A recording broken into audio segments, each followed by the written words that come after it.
as far as free agency. The Heat made a lot of noise as well by picking up Kyle Lowry from the Raptors.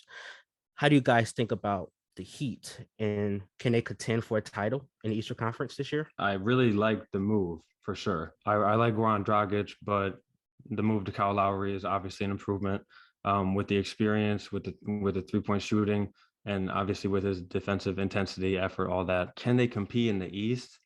I don't know. Like for a 3 seed, yeah, probably.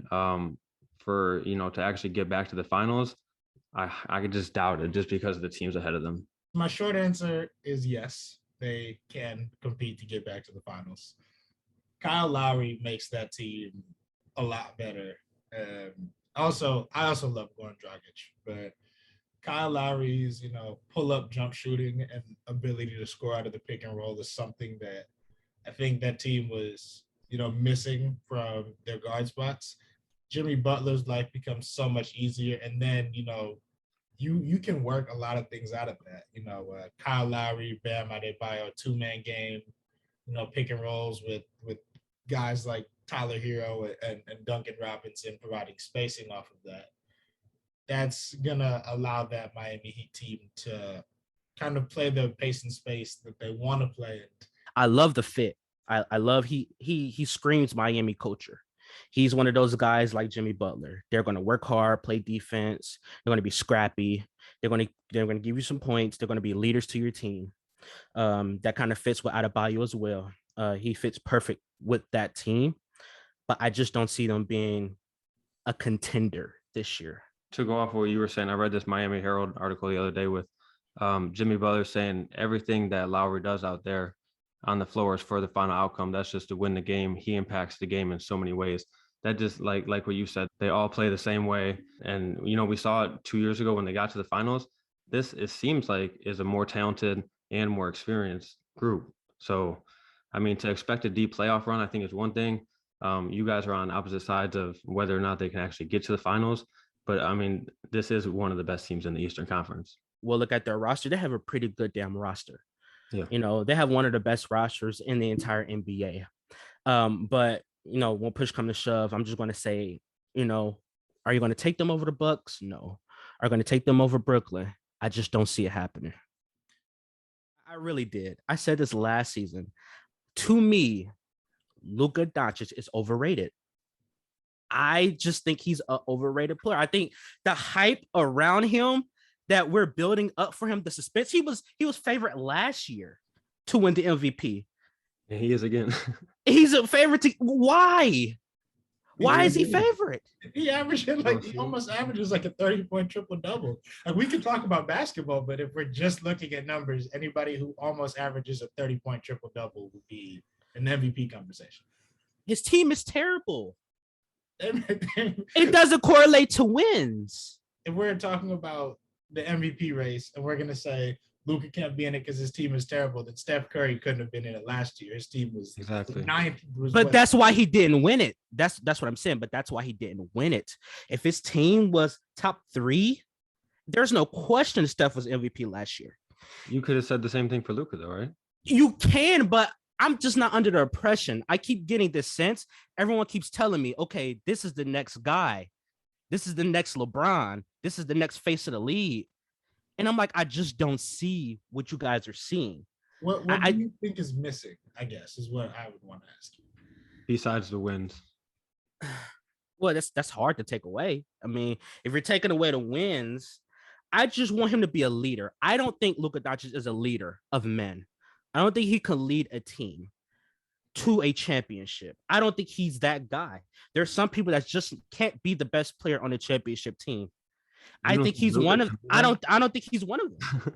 I don't think he is that right now, or you don't think he can be that? It's hard to say that he can't be because we're looking. This man has about 10 years left in the league. He has a lot of time. He's so young that he might do amazing things in the league. I'm talking about right now.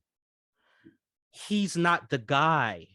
He's not number 1. He's not the number 1 option. He needs to be number 2.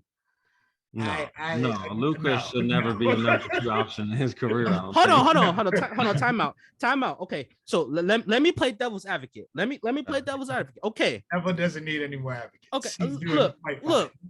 If Damian Lillard was on the Dallas Mavericks, who would be the better player? Luka is a better basketball player than Dame. I don't believe that. Why? How? Really? How? He does way more than Dame. Oh man. He's a better playmaker. Like if we want to go back a couple of years when the Blazers were swept out of the first round by the Pelicans, and the Pelicans were really aggressive on screens with Damian Lillard and getting the ball out of his hands, and Drew Holiday made Dame and CJ's life a living hell. That doesn't happen to Luka Doncic.